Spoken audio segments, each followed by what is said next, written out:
Okay, well, let's go ahead. We'll go ahead and begin, but let me begin us with prayer together.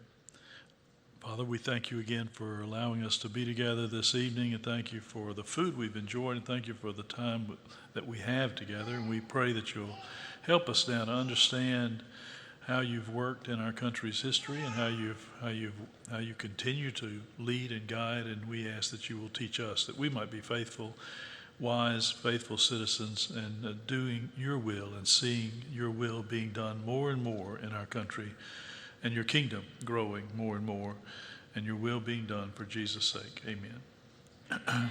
Okay, well, this evening I wanted to talk about the Constitution and the making of the Constitution, so that we can look at the convention and then look at the preamble, and then the last 2 weeks I want to go through the Constitution a good bit and pick out some of the things that are significant there. But the question then is why, well, at least to start off, why was a Constitution seen as necessary after the War of Independence? And the problems were many after the war. We don't often think about that, but you can imagine all of a sudden you have 13 independent countries that have no relationship to England, and England's cut off all relations to them, do not want them trading anymore, and threatening France and Spain to stop trading as well. So you have all kinds of problems going on with the colonies. Their economic condition was far worse after independence than it was prior to that. They were actually doing fairly well, at least to some degree economically. They had various things that were problems, but the economic problems doubled after the War of Independence was over, and England became then just another rival country trying to subvert everything that's going on in this country. So independence brought that, and there were not only problems outside the country, but problems inside. Interstate commerce was a constant problem. You have 13 countries now that don't have any kind of trade relationships, and so all of them are trying to protect themselves and protect their own industries. So you have a number of problems with interstate commerce that we don't think about because we don't have those problems anymore. But the states were jealously guarding their rights. They were hesitant to lose any advantage against any of the other states, and so it was an issue. And of course, doing business with foreign countries also was troublesome for the reasons I mentioned. The economic position then was a real problem. Foreign debt was high, domestic debt was high, and there were almost no resources to pay for either of those debts. But those were not the only problems. There were others that pushed the need for a constitutional convention. And the first one was the impotence of the Congress under the Articles of Confederation. The Continental Congress was weak, and it was weak for a number of reasons. It was weak because, first of all, it had no power to tax. There was no way to raise revenue for its legitimate expenses. It was for this reason that the Army was grossly neglected during the war. During the war and even after the war, Washington was really, really offended about the way the Army was treated And he really did an amazing job to keep the Army in the field and to make it successful in spite of the fact they couldn't get supplies, they had no support. Remember that 40% of the country were loyalists. They weren't in favor of for independence. So you just had basically a bare majority of the country in favor of the war. And then the states are all concerned because they don't want to supply anybody's needs except their own men. They've got their own militia that they're supplying sometimes, but they're not supplying the rest of them. And so you have all kinds of issues there. And Congress had no control over any of that.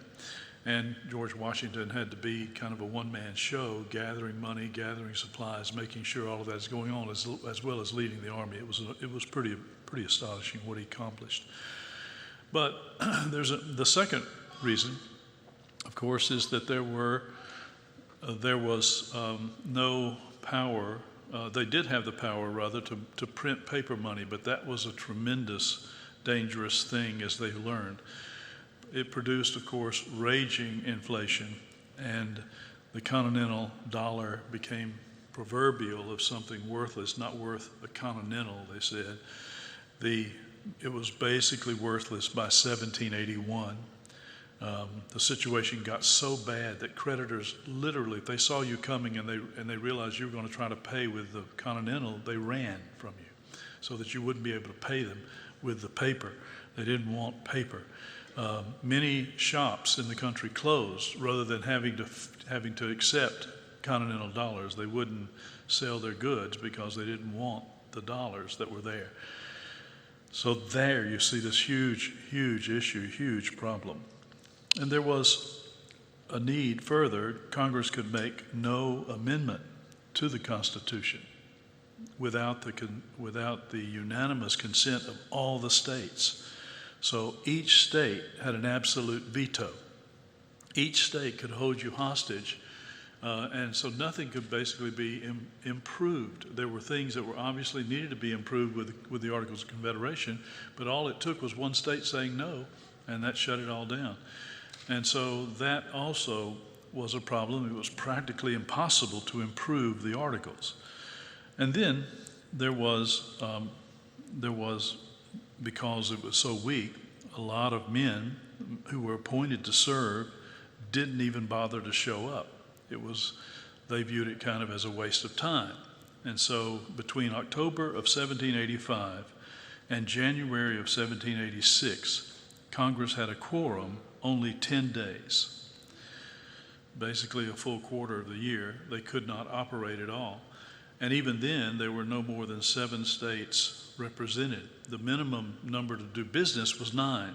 So 9 states were present only 3 days during that entire period. No one was interested in serving in a federal Congress, where very little could be done. So that too became a problem that pushed everyone towards saying, we've got to do something, we've got to change the Articles. The second thing that was happening was there was an increase in the rebellious and a libertarian spirit within the states. Since the conclusion of the war, there was an increasing spirit of lawlessness manifesting itself in the various states. Light Horse Harry Lee, who was the father of Robert E. Lee, one of the real heroes of the War for Independence, he stated that in his judgment, there was too much talk about equality, and this threatened to transform democracy into mere leveling. So he said that he's talking about their radical egalitarianism, the very thing that tore up France in a few years was going to destroy France. And Lee he spoke that, but a lot of people realized that was a real danger. He was convinced that any institution built upon the abstractions of equality and democracy he said it was like a splendid edifice built on kegs of gunpowder. It could blow at any moment. So, and similar sentiments were mentioned by many of the men at the convention in Philadelphia when they arrived. They were terrified of that kind of spirit spreading in the country. And then thirdly, of course, there was the threat of foreign powers. Not only England, but France and Spain had an interest in seeing the new country fail. England, of course, did everything possible to try to destroy the new experiment, they said.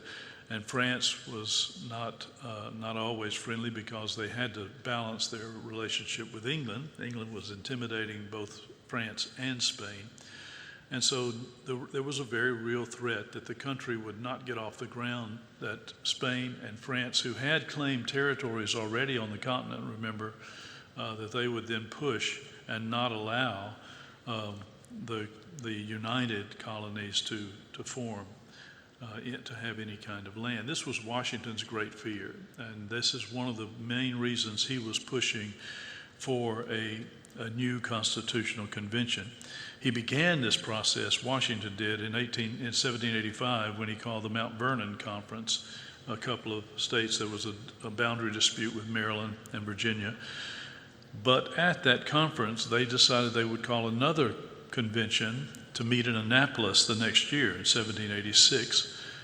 And again, I think there were only 5 states represented in Annapolis in 1786, but they did call a national convention to meet in Philadelphia in 1787. So that's really the importance of the Annapolis Convention. And so there was this call then for a constitutional convention, and the men were 12, and people, all the states were supposed to send representatives to the convention in Philadelphia. 12 states did do that. Everybody but Rhode Island sent or at least voted to send representatives. A total of 55 delegates were elected to attend the convention or appointed to do that. But again, it was difficult, and this time there were many problems. We don't think about traveling, but traveling in the 18th century was not an easy matter, and so a lot of people couldn't, because of floods and rains and various things, they couldn't even get to Philadelphia until much later. In fact, when the convention convened, it couldn't do any business till 2 weeks later. But there are a number of things that stand out about the delegates to this convention that are pretty important. First, it was an amazingly young gathering. The average age was 43. Only 14 delegates were over the age of 50. The oldest delegate was Ben Franklin. He was 81. 33 delegates were 45 years or younger. 5 of them were in their 20s. And the youngest was Jonathan Dayton, who was 26 years old. Imagine being 26 and being put in and attending this kind of thing and being able to contribute as he was at that age. That tells you something about the educational system in the country and the fact that young men were prepared to lead at an early age. There were many, many young men who took positions of importance and leadership in the first part of our country. But secondly, it was also a politically experienced company. Nearly 3/4, 36 of the 55, had sat in the Continental Congress at one time or another. Many had served in their state legislatures and helped the state legislatures draft their own constitutions. So these men had already done something like this before, and that was also important. They were experienced in writing constitutions and thinking through Constitution. Of course, they knew the history of the world and of the church. They understood the Christian principles underneath all of this. They knew very well the English tradition from the Magna Carta on about limited government and so forth. So they had a great deal of knowledge and experience to do the work that was assigned to them. Many of them, I mentioned, they've been in state legislatures. 8 of them had signed the Declaration of Independence. 7 of them had been governors of various states. 21 of them had fought in the War of Independence. And after their service at Philadelphia, they would fill many other positions of trust and offices in the country, many of them serving in the National Congress or their state legislatures. 2 of the men became presidents later on. One was a vice president. several would be diplomats, and many others would hold cabinet posts. So all of them were very active throughout all their lives. Dr. Emmy Bradford, who died a few years ago, but he is one of the great scholars of the Constitutional Convention, and he pointed out the significance of the experience of these men. He said their total political experience at the state and national level is so great as to suggest that as a company they were a dependable barometer of American attitudes and beliefs at the close of the 18th century. Now, his point is that these men were representative of the country. They were not a group of oddballs that had these peculiar ideas and that wasn't like the rest of the country didn't go along with it, or they didn't understand, or they wouldn't have agreed with them. That's not at all the case. Bradford says, no, this is representative. These are the kind of people that populated our country. Again, you see, we couldn't even hold a constitutional convention in our day and find 55 men who were as qualified as these men. And that doesn't mean that they were right on everything or they were the wisest men ever. It just means that our culture has degraded to such a point that we really honestly would not be in a position to do this at this point in history. Hopefully in another 20, 30, 50 years we'll be at that point, but we're not at this point. The third thing about the delegates was that it was an overwhelmingly Christian assembly. Some people have said, well, these guys were all Enlightenment thinkers. They were all influenced by the European Enlightenment and secularism and skepticism, but they weren't. All but three of these men were members of one of the established Christian denominations in our country. Dr. Bradford, again, who's done a really great little book called A Worthy Company, where he has a chapter on each one of the men who attended the Constitutional Convention and tells about their lives and their convictions and all of that. It's really a great book. But he after studying all of them, he said that by his count, there were 29 Anglicans,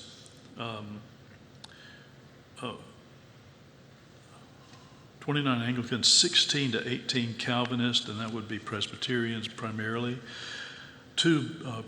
or Baptists and Presbyterians, 2 Methodists, 2 Lutherans, 2 Roman Catholics, 1 lapsed Quaker and sometime Anglican, and 1 open deist, Dr. Franklin, who attended every kind of Christian worship and called for public prayer and contributed to all Christian denominations. Franklin was a character. He probably did call himself a deist, but if you know about deism and you look at what Franklin said he believed, he clearly was not an orthodox deist. He was a heretical deist because he believed in a God that was intervening in history. The deists don't really believe that, but he called himself that because he liked to be an intellectual and looked upon as an intellectual, I think.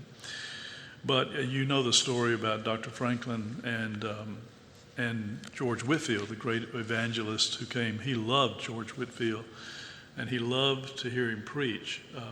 And so he would go and hear Whitefield preach when he came to this country, and Whitefield would preach to 20,000 people out of doors, obviously without amplification.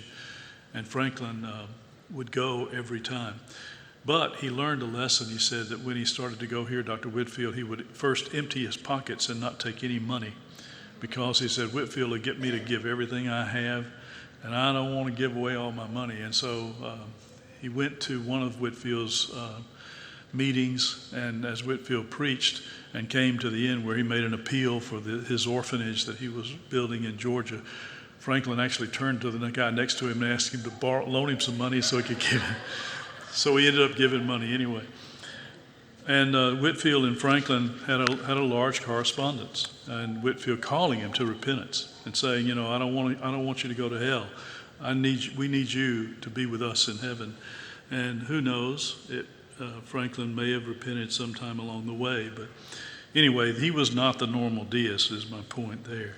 That would not be probably an accurate thing to say about Many of the men, Calvinistic theology dominated the Constitutional Convention. Of the 55 delegates, 9 of them were graduates of Princeton, and that means they were students of John Witherspoon, the great Presbyterian minister of the colonial era. 4 of them were from Yale, which at that time Yale and Harvard both were solidly Puritan. They were Puritan colleges, remember, and they were solidly Orthodox. You had 4 from Yale, 3 from Harvard, 2 from Columbia. All the Ivy League were very solid Christian universities or colleges in those days. 1 from the University of Pennsylvania, again, with influence of Quakerism, but very solid Christian. 5 to 7 from William and Mary, which was an Anglican school, but very Orthodox, Calvinistic. 2 of them were graduates from Scottish universities, and of course we all know, as Presbyterians, that's the only place you can be Orthodox, in Scotland. And so they were strongly. The famous skeptics, Jefferson was not present. John Adams was not present in the meeting. Patrick Henry, of course, is not a skeptic, but he was a great leader and one of the more respected men of the country, but he did not attend. Richard Henry Lee and Thomas Jefferson were on diplomatic missions in Paris, or Thomas Jefferson was in Paris on diplomatic missions. Samuel Adams he stayed in Boston, did not attend. John Hancock was governor of Massachusetts. He had just started his second term as governor, and so he didn't come. John Adams was lobbying in London. He was lobbying members of Parliament there in behalf of the country. And with these exceptions, though, you've got a who's who of American patriots. Thomas Jefferson, we're told that when he saw the list of delegates, he said that he wrote to John Adams and said, "This is an assembly of demigods."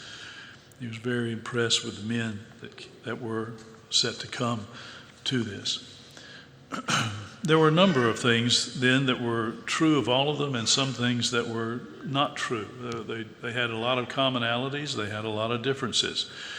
For all their differences, though, they were agreed on certain basic points. The first was that the Articles of Confederation were inadequate and they were in desperate need of improvement. So everybody agreed that something had to be done.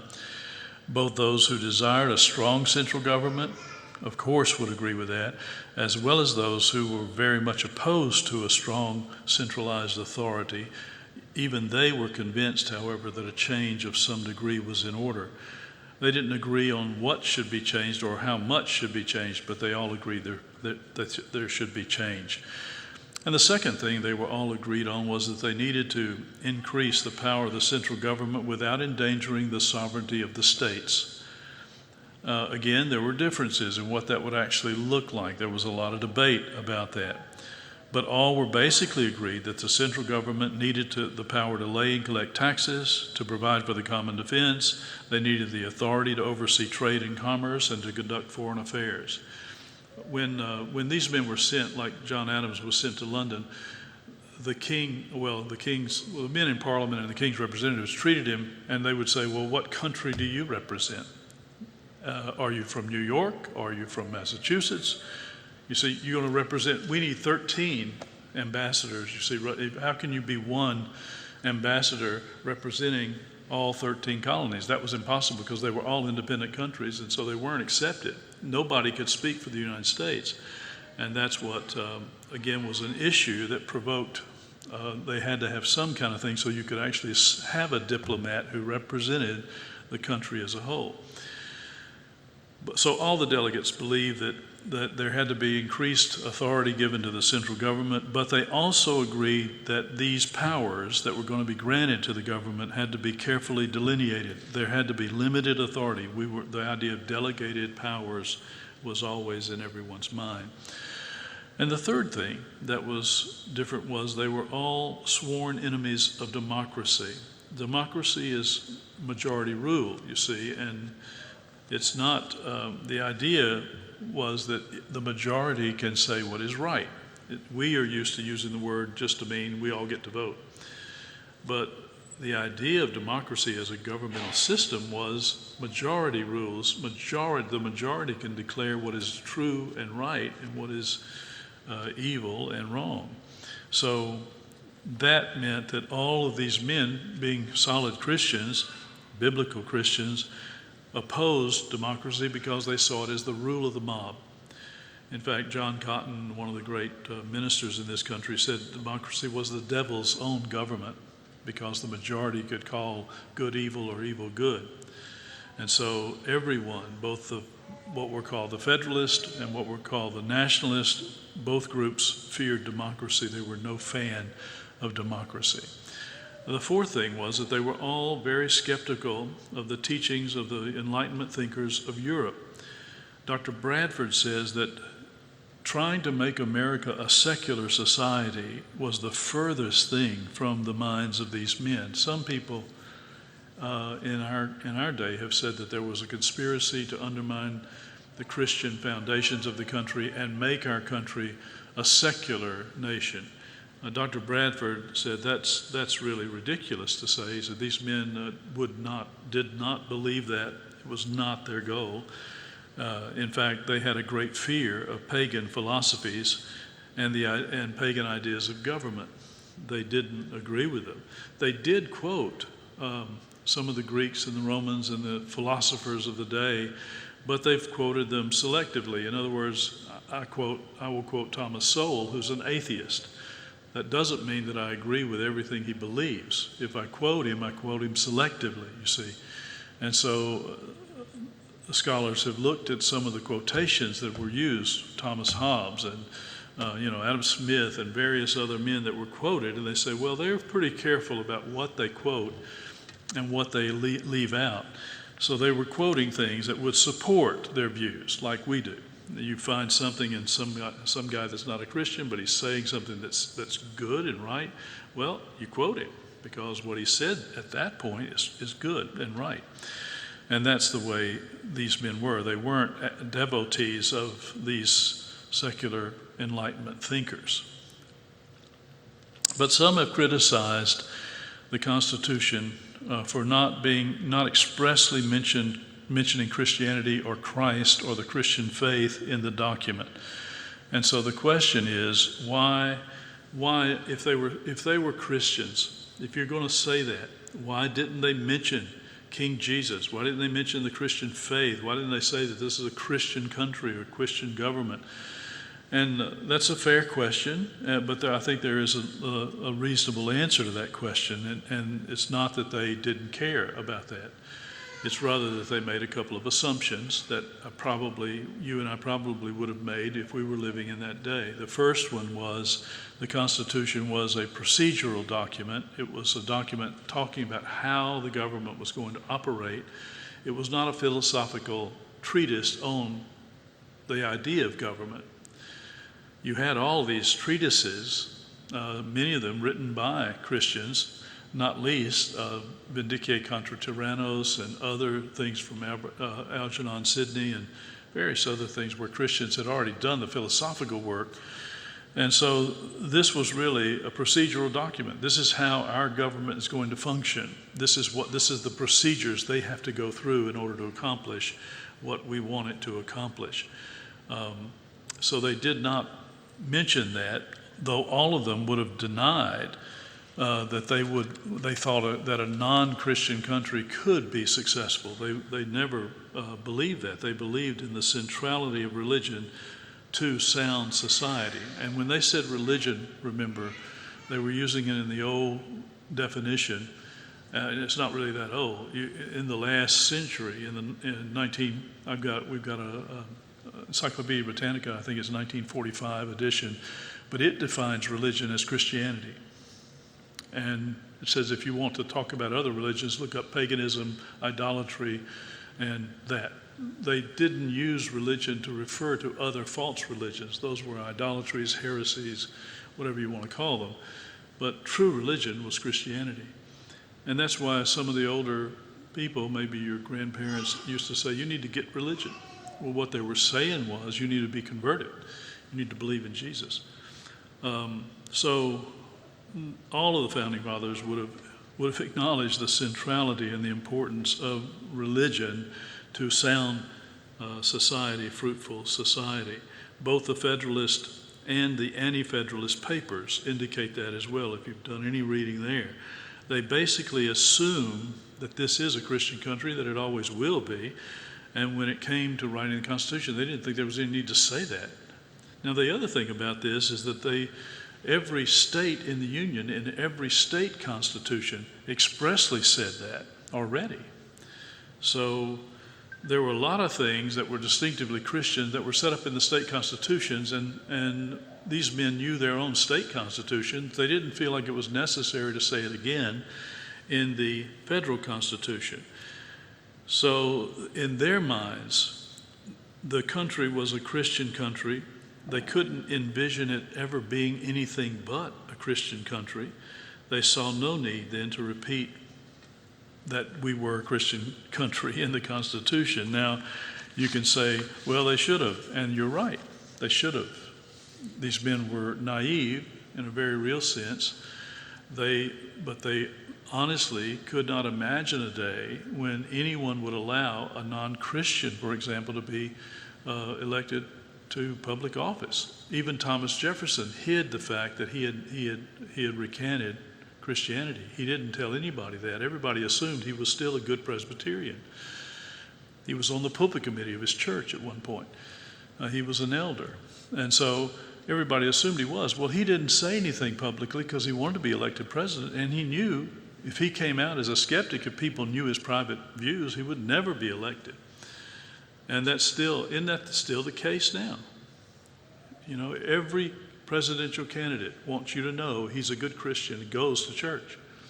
Our current president wanted you to know he is always going to Mass, and he never misses. And the news media backs him up on that. They say he doesn't even do it for publicity's sake.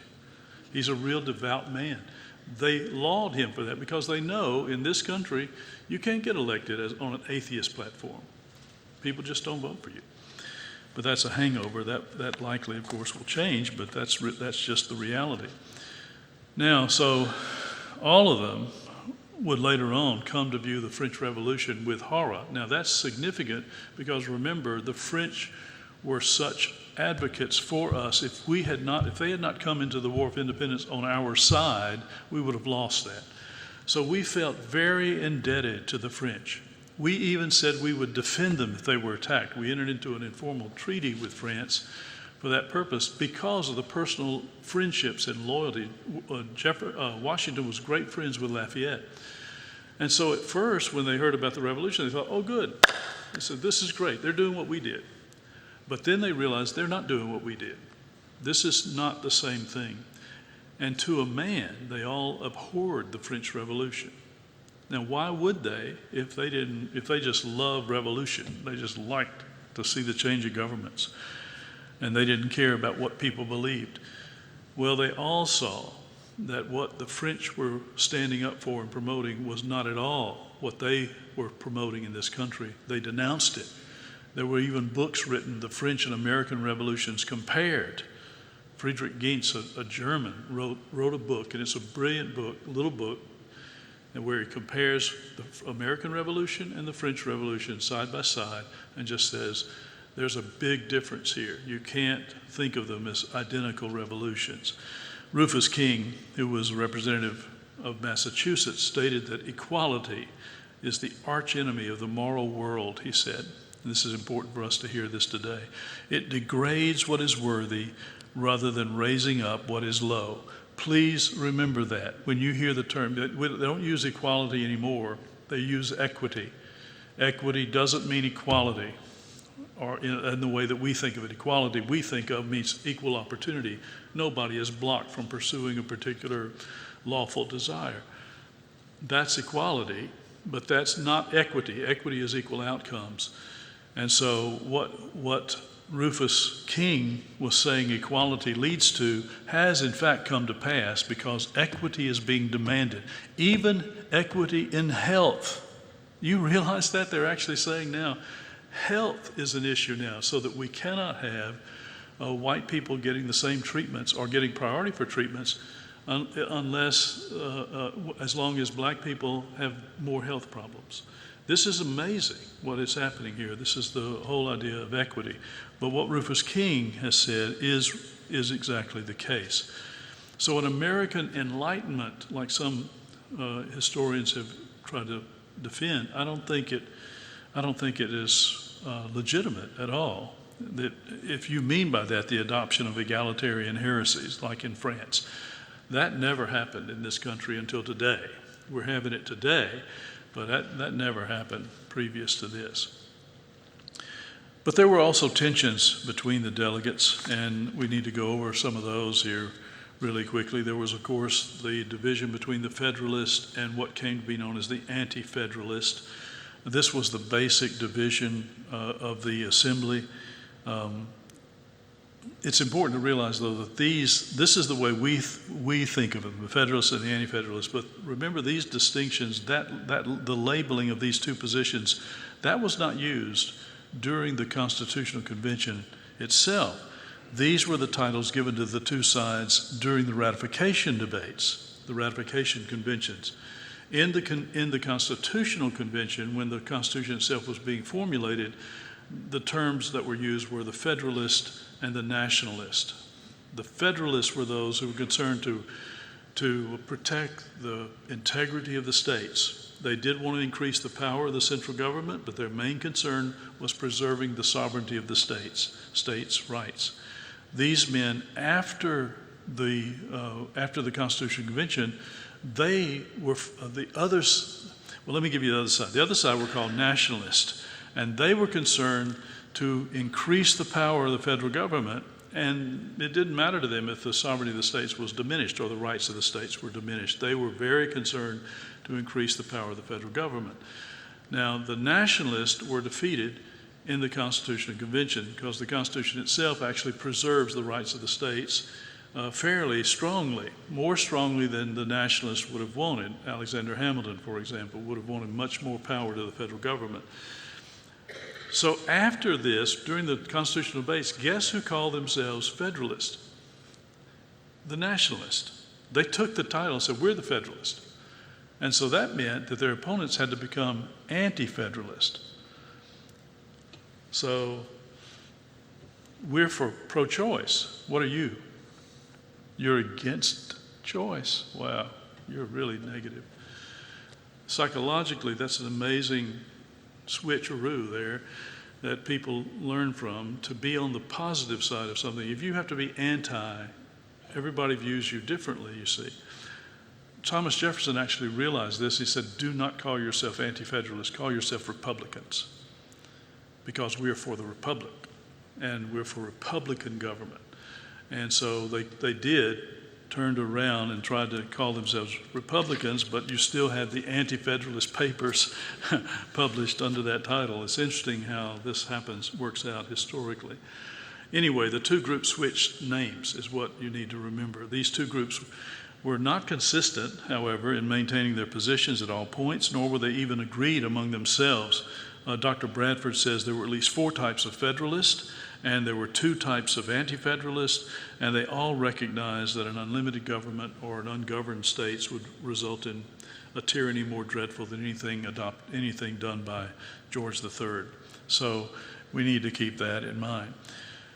The other tension, or the second tension, was the big states against the small states. Now here, we think of big states in our day as big population states, but the word large states here referred more to the large land claims that some of the states had.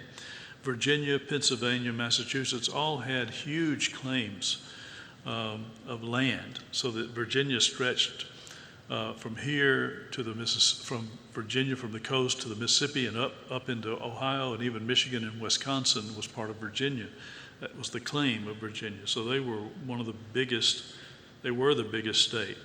Pennsylvania also had big claims, Massachusetts. The small states, in other words, then didn't have large tracts of land claims. So New York was considered a small state. Connecticut and New Jersey, Delaware, Maryland, they were all considered small states.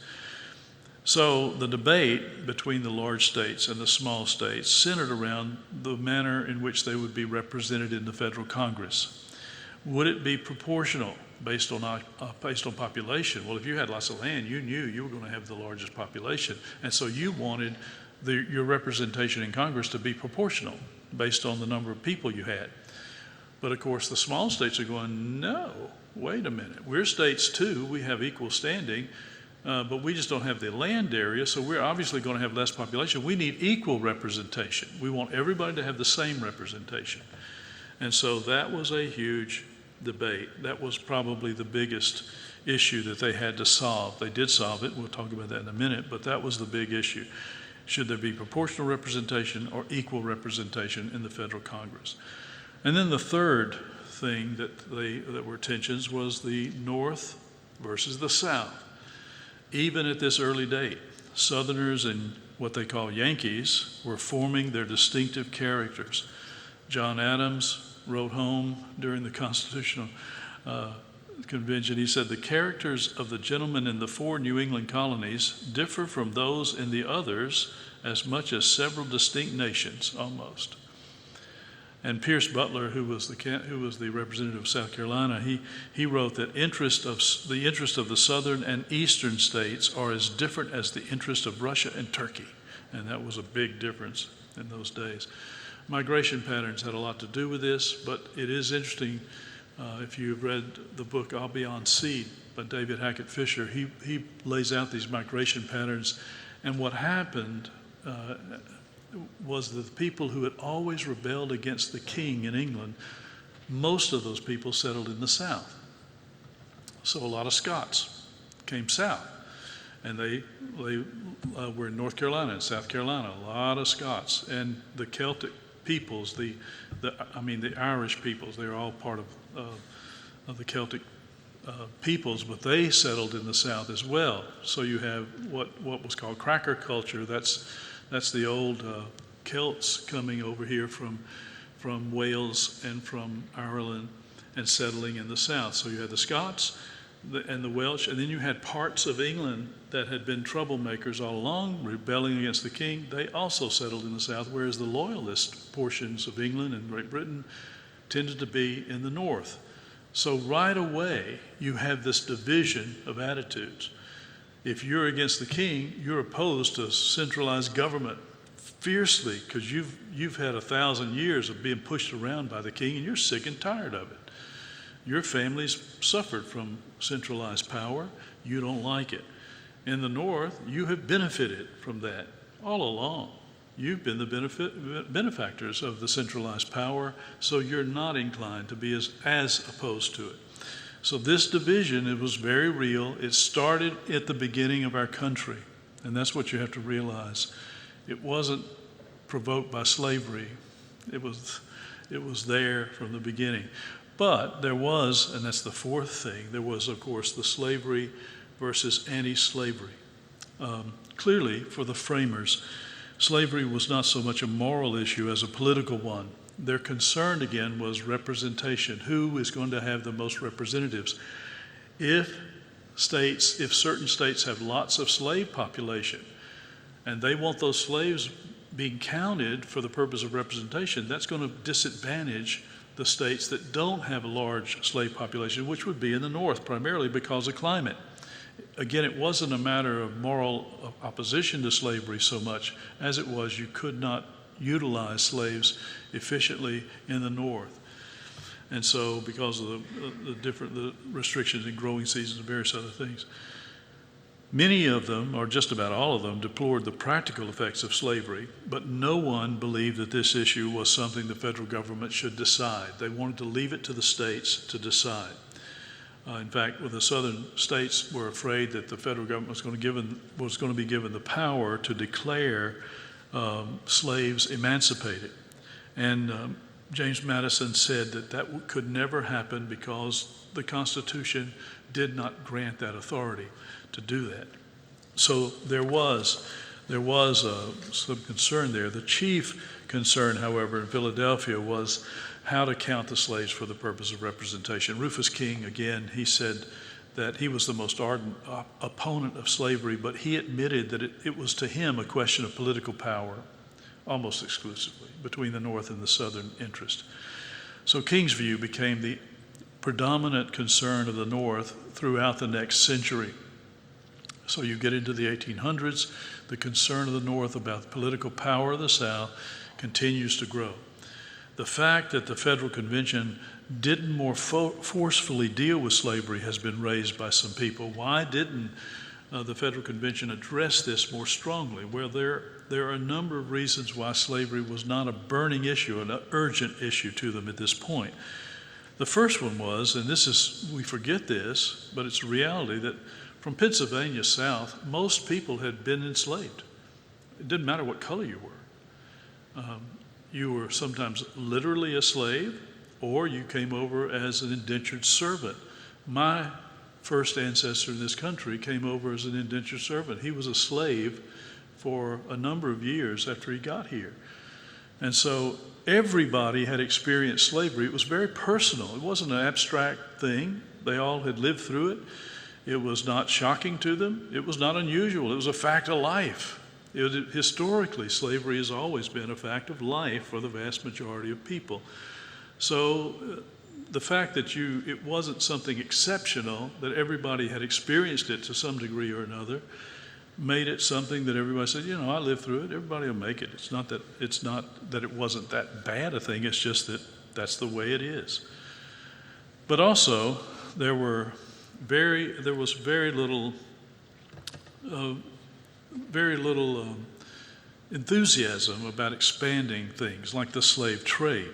The slaves, remember, very little, the slaves that were taken out of Africa, comparatively few of them came to this country. Of all the slaves taken out of Africa, only 6% ended up in this country. Did you know that? Most people don't know that. 94% went to Brazil, South America, the Caribbean islands. 94%. That's 94%. 6% were here, 94% elsewhere. So that the slave trade, remember, was not supported. In fact, every state had put a suspension on receiving ships, slave trading ships. The slave trade was what New England was making hundreds of thousands of dollars on the slave trade. They wanted the slave trade to continue. But the South was opposed to the slave trade. And so you have that kind of thing going on as well here. The vast majority of the states had outlawed that. And so slavery was not something that was being defended with enthusiasm at this particular point. During the 19th century, and that, I guess, leads us to the third thing, that the early part of the 19th century, slavery was not being defended by most people. Most people expected it to die out over the course of the century. There was a great deal of inefficiency, as if you've grown up in the South and you've known families old families in the South, they have a lot of stories about how inefficient slavery was. It was a very inefficient system. The social problems that came along with it were also producing a lot of trouble, and so therefore everyone expected it to die something like a natural death. It would just wear out. There would be or either that or there would be gradual emancipation. Every state except South Carolina had prohibited the slave trade, the importation of slaves, constitutionally. And South Carolina did that actually as well temporarily. They didn't do it permanently. The prohibition of slavery in the Northwest Territory was met with no resistance from southern states. There was a growing opposition to slavery throughout the country, and especially in the South. In 1827, 4/5 of the anti-slavery societies were in the South. 4/5 of them in our country were in the southern states, not in the northern states. There was a lot of sentiment because most people in the South, most families were too poor to own slaves. It's something like 5% of Southern, 20% of Southerners, maybe of the families of the South, may have owned one slave up to 3 or 4. That was the majority. There were only like 2 or 3% that had more than 10. So most of the families of the South, most of the men who fought in the war between the states, they had never owned slaves. And my family never had slaves. but we fought for the South. Now, you would want to say, well, if you were going to defend slavery, why would you do it? Well, the answer is we didn't want to defend slavery. That was not the reason our family fought. We had no interest in defending slavery. In fact, most of the Southerners didn't really like it. They didn't like the fact that they felt that slaves had a much easier life than they had, because they had medical care and food and provision and all the rest. They didn't have bills to pay. And a lot of white Southerners didn't like it for that reason alone. And so it wasn't necessarily really very noble, but the fact was there was not a lot of sympathy for it. So you have those tensions that are going on, and that brings us then to the work of the convention. In 1787, February, they called the states to convene for the purpose of revising the Articles of Confederation. The convention was called to convene on May 14, but when that day came, only Virginia and Pennsylvania's delegates were present. Everybody else was still en route, and it wasn't until the 25th of May that a quorum was present to begin the Constitution. George Washington was elected as president of the convention, and that was very significant. He never entered into the debates, but he had a great influence simply because he was so highly respected by everyone that nobody wanted to do anything that would displease him. And that kept a lot of arguments civil, tempers within their bounds, tongues were curbed and bitten, rather than being loosened in anger, because they didn't want General Washington to be upset. So that turned out to be a good thing. The rules of the convention are very interesting and important. This has been used kind of as an argument about how this was a conspiracy, a conspiratorial meeting, because look at the rules. There was no record of anything said or done. No record of anything said or done was to be published to the public until the whole was finished. A number of men, James Madison particularly, were taking extensive notes during the debates. And they said, that's okay, but don't publish anything until after we finish the work, and then you can publish it. And so that's the way this worked. There were a number of other men who took notes as well. All of that came out later on. No visitors or reporters were allowed in the room during the debates.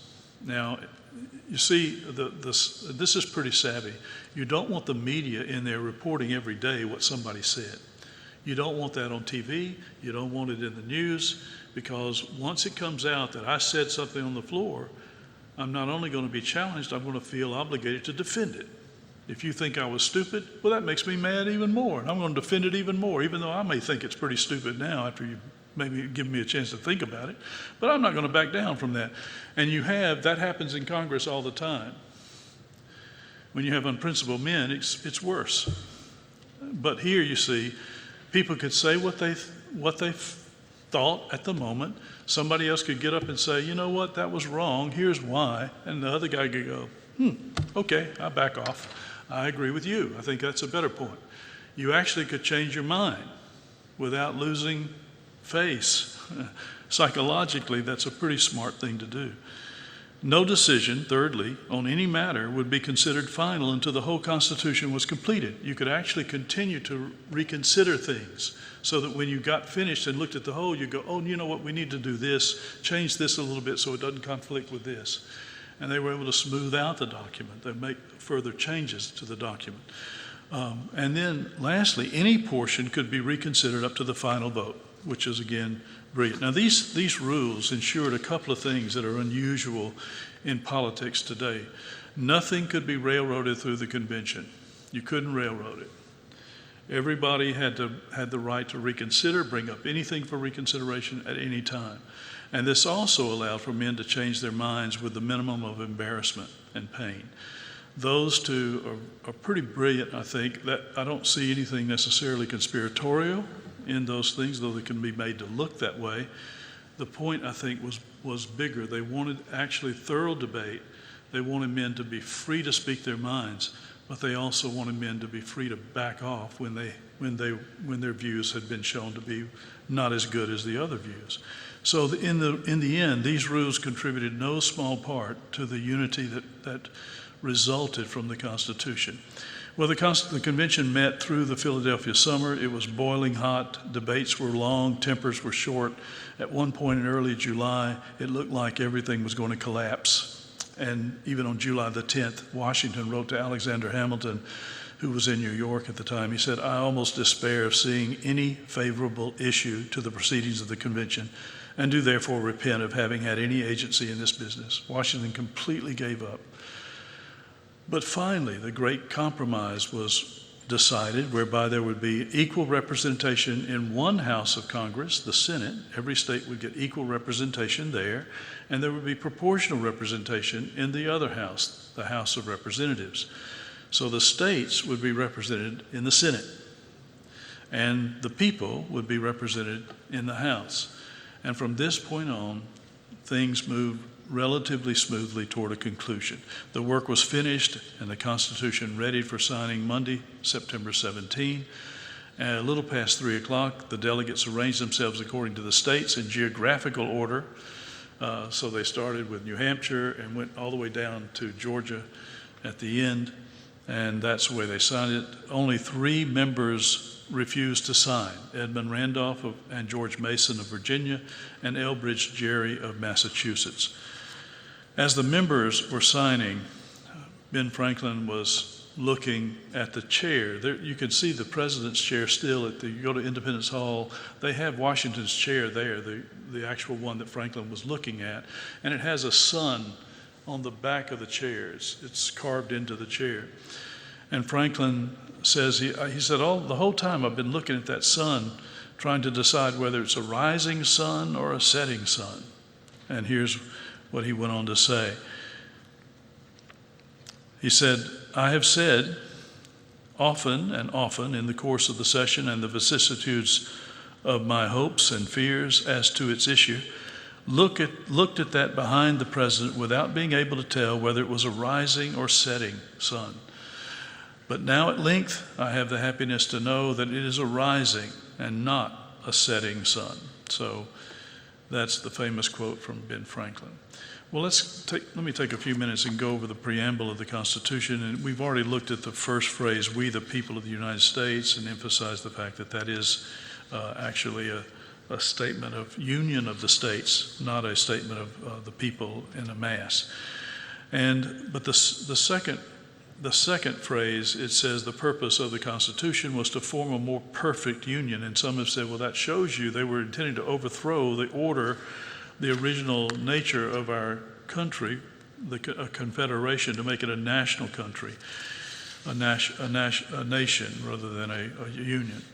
But the word perfect, again, means ultimately being made perfect, or growing in maturity, I should say. And so a more perfect union means a more mature, competent union, a union that didn't have the weaknesses and the flaws and the inadequacies that were present under the Articles of Confederation.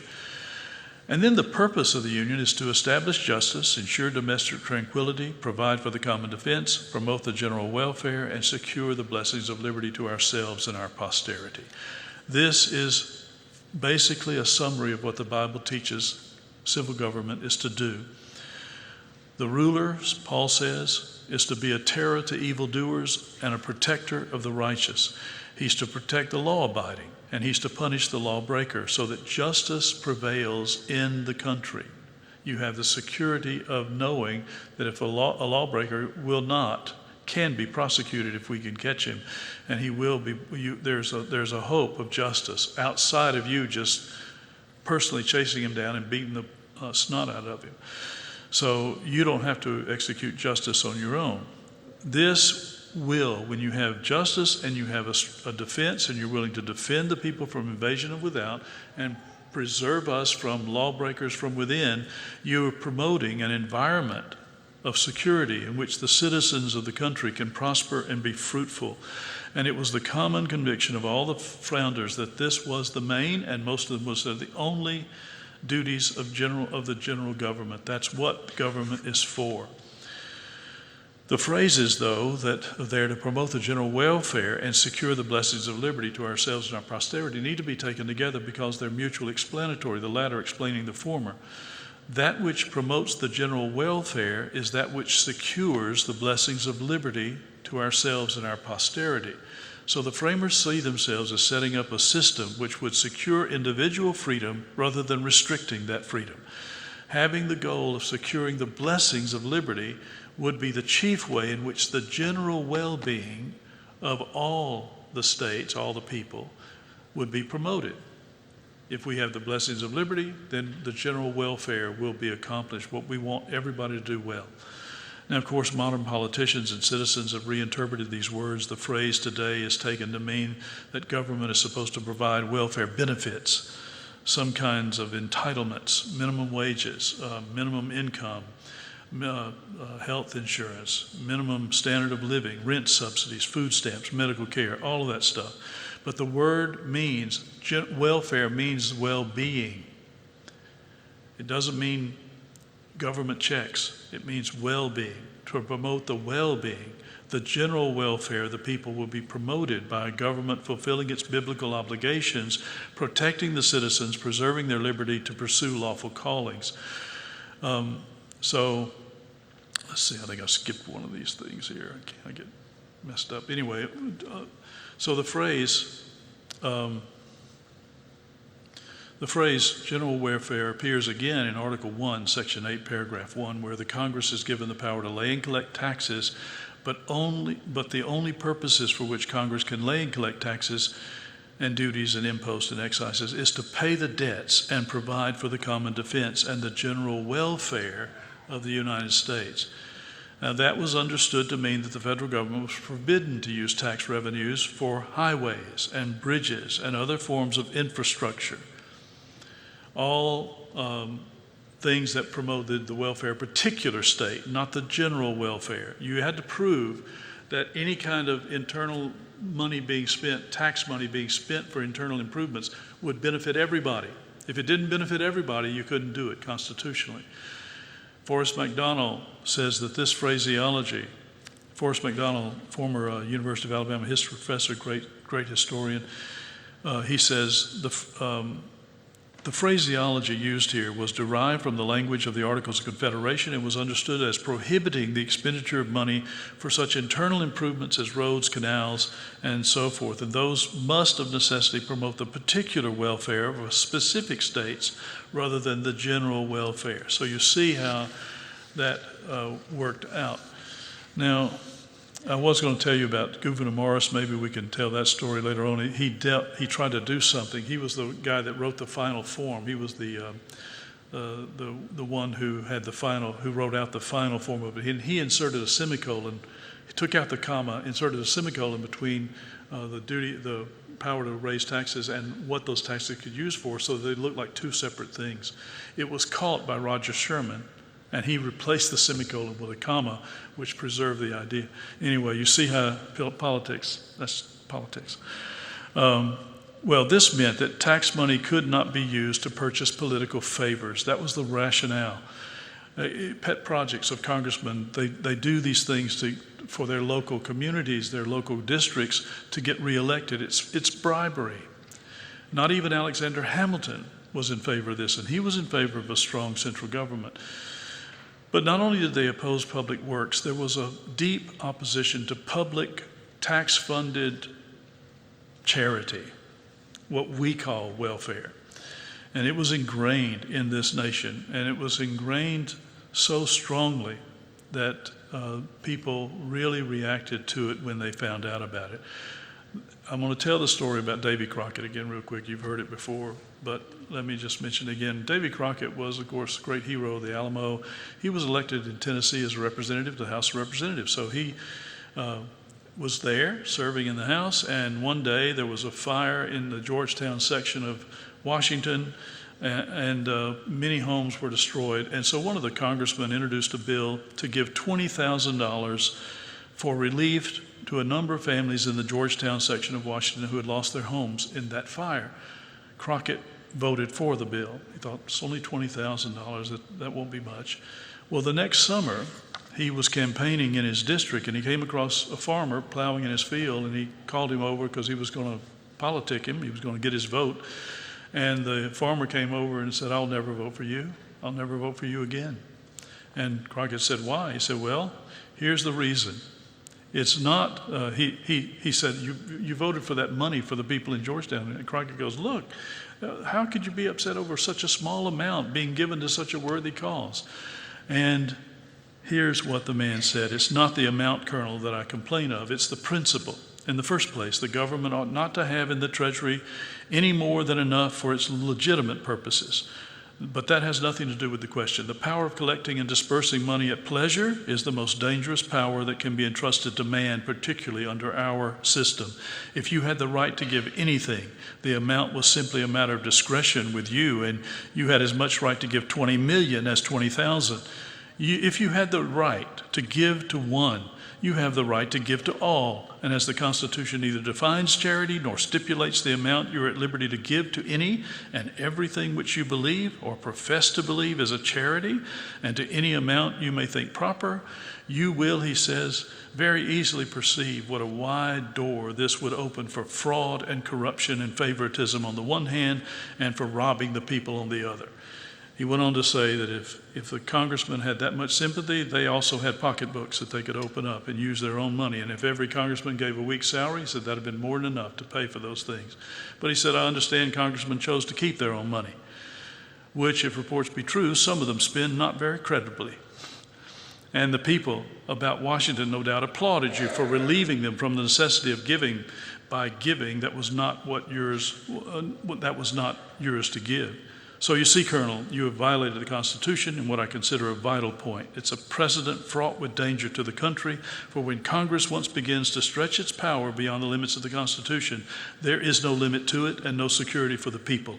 I have no doubt you acted honestly, but that does not make it any better, except as far as you are personally concerned. And you see, I cannot vote for you. Well, Crockett said, okay, you're right. I can't think of a single place where I had the right to do that. If you'll campaign for me and speak in my behalf, I'll never do this again. And so the man did, and Crockett was reelected. So the next session, something happens. A bill was introduced to appropriate money for the benefit of a widow of a prominent naval officer who had died. And Davy Crockett rose to speak against it. And he said this, Mr. Speaker, I have as much respect for the memory of the deceased and as much sympathy for the sufferings of the living, if suffering there be, as any man in this house. But we must not permit our respect for the dead or our sympathy for a part of the living to lead us into an act of injustice to the balance of the living. I will not go into an argument to prove that Congress has no power to appropriate this money as an act of charity. Every member upon this floor knows it. And we have the right as individuals to give as much away of our own money as we please in charity, but as members of Congress, we have no right to appropriate a dollar of the public money. Mr. Speaker, I have said we have the right to give as much money of our own as we please. I am the poorest man on this floor. I cannot vote for this bill, but I will give 1 week's pay to the object, and if every member of Congress will do the same, it will amount to more than the bill asks. And of course, they said, well, what has happened? Well, it failed miserably. Nobody was willing to give a week's pay. So there you have it. Crockett's motion was defeated. To oppose welfare is not hard-hearted.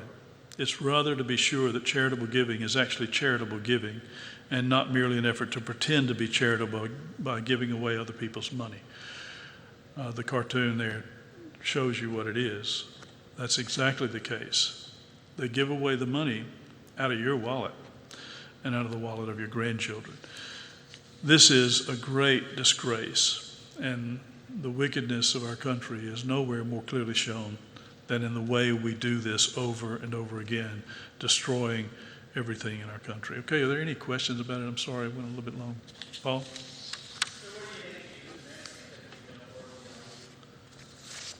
He probably meant that.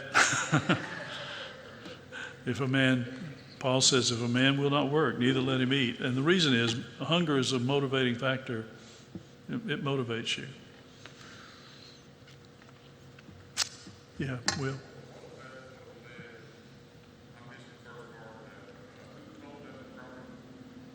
There was a farmer in his district in Tennessee.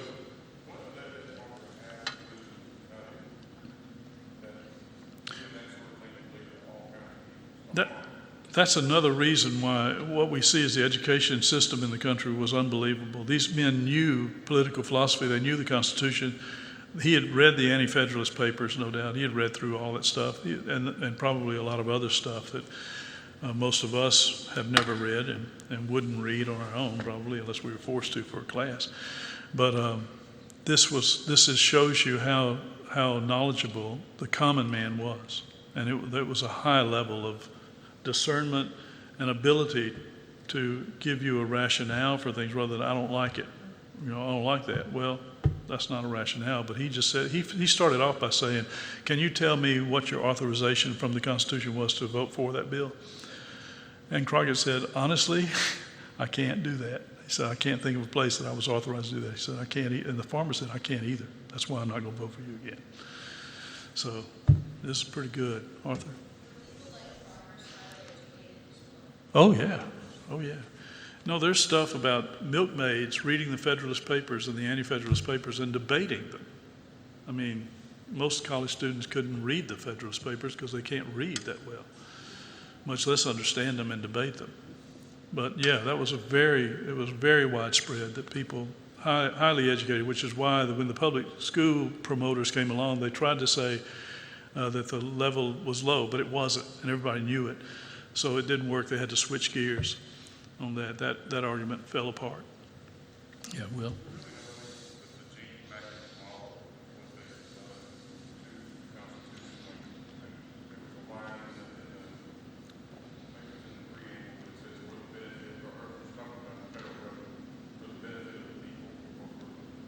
Welfare, right, general welfare.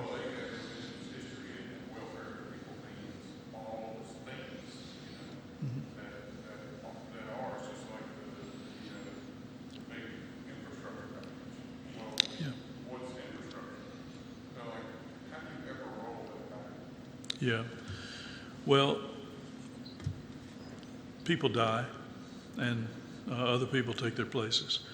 And this is not going to be, that's why it's important to understand the rationale of our system so that when our grandchildren, great-grandchildren get in a place where they are going to be in a position to do some things, they can say, no, we need to remember the original intent here, and because that was the most just thing here, and we can go back and begin to do it again, because none of this is set in stone, especially when you can show that there's no constitutional. And I mean, the shocking thing is that it's not just this area that we're ignoring the Constitution. We're ignoring the Constitution in just about every area. And when we go through it starting next week, I think we'll see there's a lot of stuff here. You think, what in the world? How can they? You just want to pull your hair out. But they ignore the Constitution at every point. It's just a symbolic thing now. I think Doug Wilson said the Constitution, like the Queen of England, you bring it out on 4th of July and wave to the crowd, and that's about it. She doesn't have any real authority. Okay, Jamie. When did they start really ignoring the Constitution? That it made There were some things before that, but the train really got moving during Reconstruction. And that was the big change. And then you had the 14th Amendment, which switched the Bill of Rights intent. You have a lot of horrible things happening after 1865 that we haven't recovered from yet. Reconstruction being the leading thing. Okay, well, let me close us in prayer. Sorry for keeping a little bit long here. Lord, thank you again for your blessings to us. Thank you for letting us be together, and thank you for the good food we've enjoyed and the fun we've had. Help us now to go to our homes and to honor you in the rest of the evening for Jesus' sake. Amen.